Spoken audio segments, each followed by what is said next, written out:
Salut les losers, bienvenue chez moi, bienvenue dans la mangatech de Zundo. Retenez bien une chose ici, vous n'êtes que tolérés. Aujourd'hui, je vais vous présenter mes achats du 6 juin 2025. On commence par un titre chez les vilains de chez Mangetsu de Yoshito Uzui, à savoir le tome 2 de Crayon Shin-chan. Crayon Shin-chan, ce manga qui se veut humoristique, peut-être un humour un peu daté, je ne sais pas. Je n'ai pas encore lu le tome 1, en tout cas.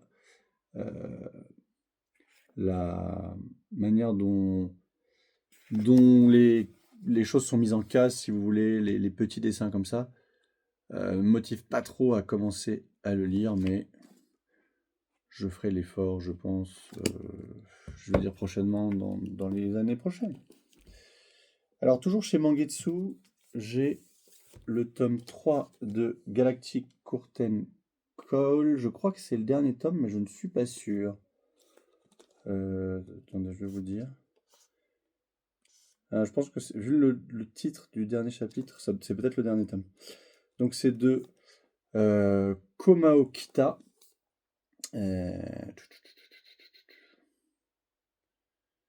Bon, je pense que c'est une forme de romance, hein, c'est chez Mangetsu Life. Je ne l'ai pas encore lu. Moi, je pensais que c'était un manga qui se passait dans l'espace. Manifestement, pas du tout. C'est plutôt des... Voilà, c'est très shoujo. Donc ça, c'est pareil, j'ai pas encore lu et ça fait pas partie de mes priorités de lecture. Chez Mangetsu, il y avait un troisième titre, c'est Ace of Diamond tome 3, tome 4, pardon. Mais mon libraire ne le trouvait plus, il lui en restait un, donc semaine prochaine. On enchaîne avec un titre que je n'ai pas non plus lu, c'est la légende de Lubu. Le Lubu, Valkyrie Apocalypse tome 6 sur 7, on arrive bientôt à la fin. C'est le premier spin-off de Valkyrie Apocalypse. Pour l'instant, le seul que nous ayons en France, mais je crois qu'il y en a pas mal d'autres au Japon. C'est de Takeo Ono au dessin. C'est quand même très fidèle graphiquement à Valkyrie Apocalypse. Valkyrie Apocalypse, qui est une série que j'aime beaucoup, que je lis régulièrement, sur laquelle je suis toujours à jour. Je n'ai pas encore lu Lubu, j'ai beaucoup de mal avec les spin-offs, mais ce genre de dessin me donne très envie d'essayer, donc pourquoi pas, maintenant que nous avons le pénultième. On enchaîne avec le tome 3 de Sanda de Paru Itagaki aux éditions Kiun. Sanda, je n'ai toujours pas lu le tome 1, je sais c'est malheureux, j'ai très envie de le lire, mais j'ai pas encore trouvé la motivation pour le lire. J'adore ce que fait cette autrice, notamment Beastars, bien sûr, son chef-d'œuvre. Pour la petite anecdote, c'est la fille de Keisuke Itagaki, l'auteur de Baki, que j'adore, vous le savez. C'est probablement mon titre préféré. Donc il faut vraiment, maintenant qu'on a 3 tomes, que je lise les 2 premiers qui se trouvent juste à ma droite, en tout cas pour le tome 1, le tome 2 étant bien sûr rangé, mais je le sortirai prochainement. Ça a l'air sympa, cette histoire de Père Noël. Bon. Non, mais je suis sûr que c'est très cool. Ensuite, qu'avons-nous? Un auteur que j'adore aussi aux éditions Glénat, c'est Boichi. C'est SF Short Stories, donc c'est une compilation d'histoires courtes. Ça, c'est le tome 2 et dernier tome. Voilà, vous avez des histoires qui font pour la première 72 pages, pour la deuxième 24 pages, même pas. Que dis-je? Ouais, c'est ça. 28 pages. Voilà. Il y en a une qui fait 4 pages. 2 pages. Ah, 2 pages quand même. Ah, mais celle qui fait 2 pages, on peut peut-être la lire ensemble. Si elle ne fait que 2 pages. Hop. Alors là, c'est celle de 4 pages. Ouais. Ouais, bon, les histoires courtes, elles font 2 pages. Voilà, à mon avis, c'est des histoires de fin de volume qu'on aurait pu avoir à la fin de n'importe quelle autre de ses œuvres. Pareil, le tome 1 est dans mon ultra pile à lire, là. Donc il faut vraiment que je le lise prochainement. Moi aussi, j'aime beaucoup. Alors, Kaiju Number 8, Side B, tome 2, Et dernier tome, je crois que c'est juste en 2 tomes. C'est l'édition collector, c'est de Kentaro Hidano. Kaiju Number 8, j'aime bien, je les lis régulièrement, ça casse pas 3 pattes à un canard. La fin vient d'être annoncée. Dans 2 chapitres, le manga sera terminé. Je pense qu'il tombera rapidement dans l'oubli. On n'est pas du tout sur un manga incroyable. Ça aurait pu l'être, mais non. C'est relativement peu intéressant ce que propose ce manga. Néanmoins, voilà, je suis content d'avoir le side B. D'ailleurs, c'est un coffret en fait qui, à mon avis, permettra d'accueillir le tome 1, je pense. Puisque dedans, il n'y a que 3 cartes postales, donc je pense que ça, c'est pour accueillir le tome 1. Bonne idée. Et je pense que je les lirai, les side B, assez vite, parce que je vous dis que j'ai du mal à lire les spin-offs. Mais Kaiju Number 8, ça se lit vite, donc voilà, plutôt que d'oublier l'histoire et de mettre des plombs à le lire, ça, je vais le lire assez vite. Ah, j'ai oublié un titre chez Mangetsu, c'est The Ice Guy dans The Cool Girl, tome 10. J'ai lu les 8 premiers pour l'instant, j'ai pas lu le 9. Alors moi j'aime bien, c'est très fin. C'est de Mizuki Tonogaya. Je crois que c'est des petites histoires qu'elle publie d'abord sur internet, qui sont ensuite condensées en œuvres. C'est assez court, hein, ça fait. Je crois qu'on est à peine sur une dizaine de pages par chapitre. Alors un petit peu plus là. Je pense que ça dépend des titres et des histoires. C'est l'histoire c'est une sorte de romance où les deux protagonistes se tournent autour et ils sont employés de bureau dans la même boîte. Et lui, c'est le fils ou le descendant de la femme des neiges. Voilà, ils disent ça. Mais c'est absolument pas un manga fantastique. Voilà. Par contre, c'est un plutôt bon manga. Moi, j'aime bien. Je passe du bon temps. Donc, voilà. Je suis très content de pouvoir lire cela, bien que ce soit chez Mangetsu. J'ai pas pris la collector de Berserk. Je l'ai vue, elle est magnifique. Elle coûte pas très cher. Hein. Je crois qu'elle est à 24 ou 25 euros. Donc vraiment, c'est top. Si vous n'avez pas Berserk, foncez dessus. Mais voilà, c'est une série qui n'est pas terminée. C'est pas pour moi un hit absolu, Berserk. Je sais, certains pensent que oui, moi non. Donc voilà, pour l'instant, je ne vais pas l'acheter. Je suis tombé par hasard sur Rosetta, j'en avais entendu parler. Donc Rosetta de Ellie Lin, qui est une taïwanaise aux éditions Mao. Je n'ai qu'un seul titre aux éditions Mao, c'est marrant. On dit que les vieux objets renferment des souvenirs inoubliables.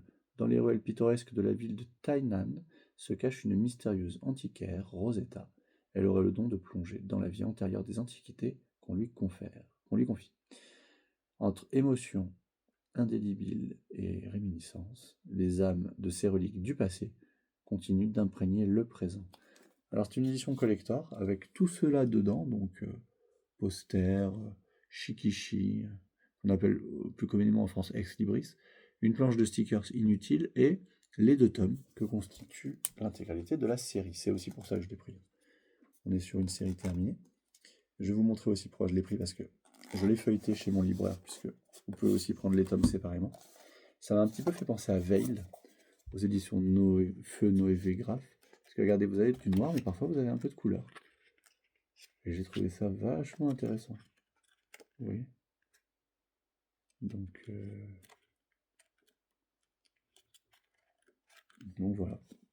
Je pense que je le lirai prochainement, ce manga. En plus, au toucher, il est très très très agréable. Voilà. Un petit peu granuleux, j'aime beaucoup. Voilà.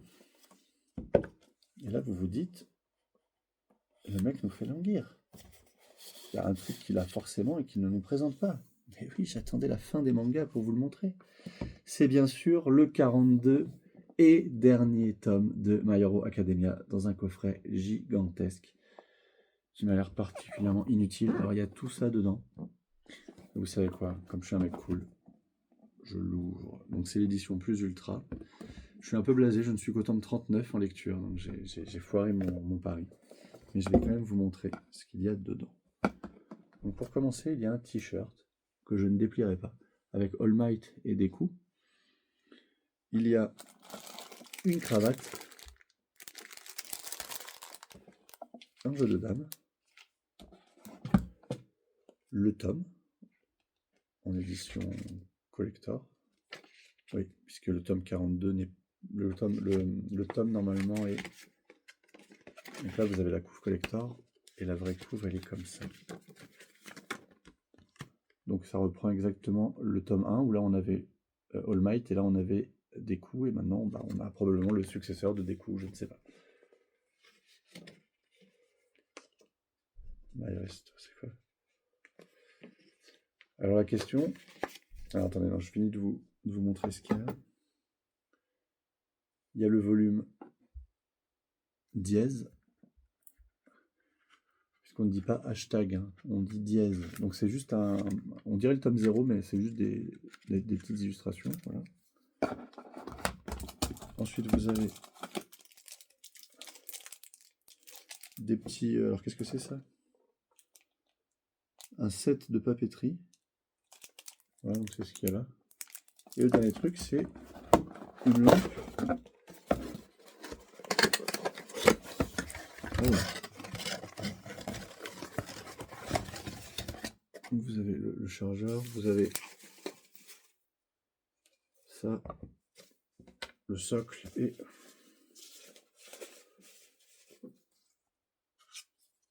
et de quoi faire la lampe. Alors c'est quoi le principe? Ah oui, ça se met comme ça.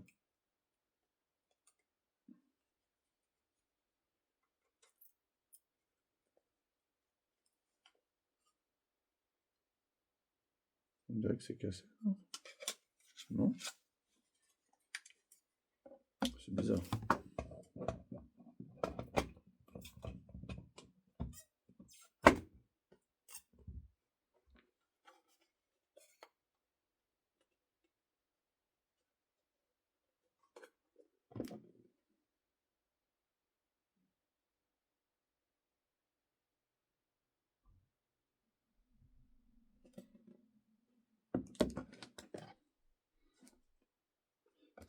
Pour ceux qui l'ont acheté, dites-moi si vous aussi c'est en 2 parties. Parce que honnêtement, ça fait pas très clean là le papier.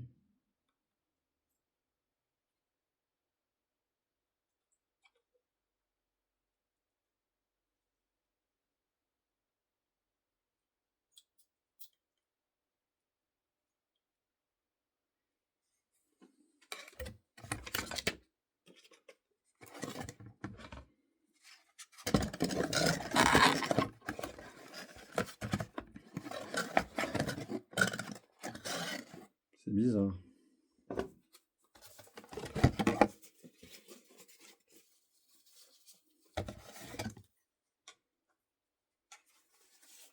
J'ai l'impression que c'est cassé.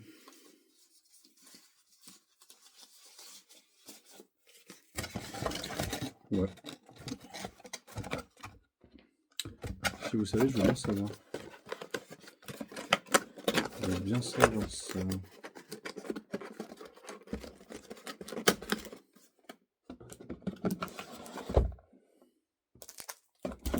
Hop.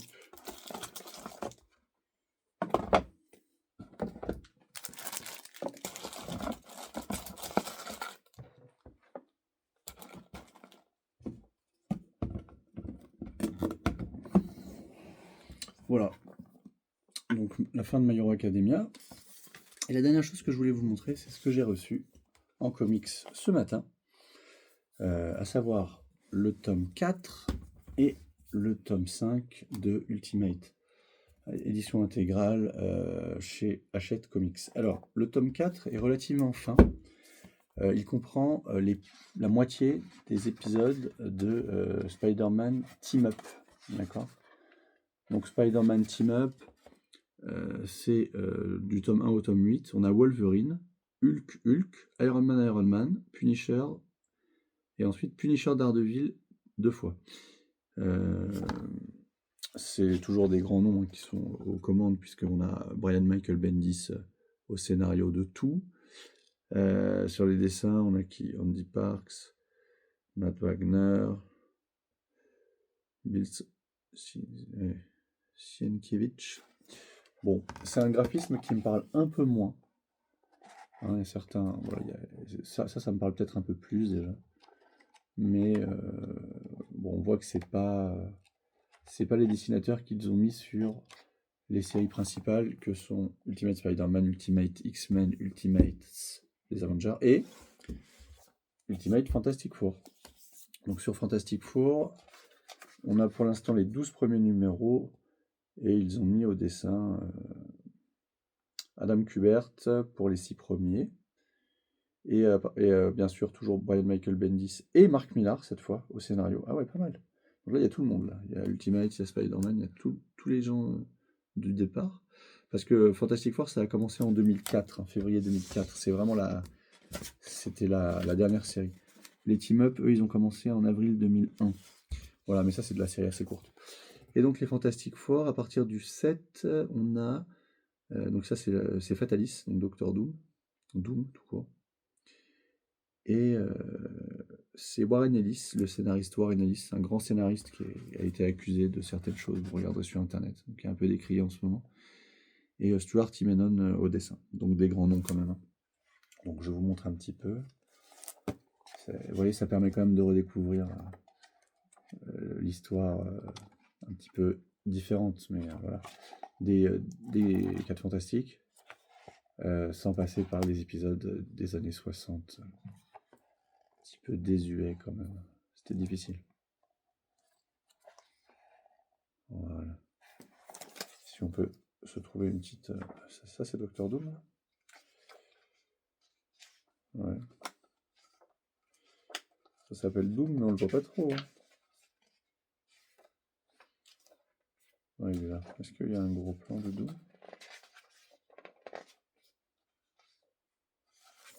Bon, le voilà. Voilà, Doctor Doom qui va être le nouveau méchant du Marvel Cinematic Universe, notamment avec Doomsday, le jour de Doom, et surtout avec Secret Wars.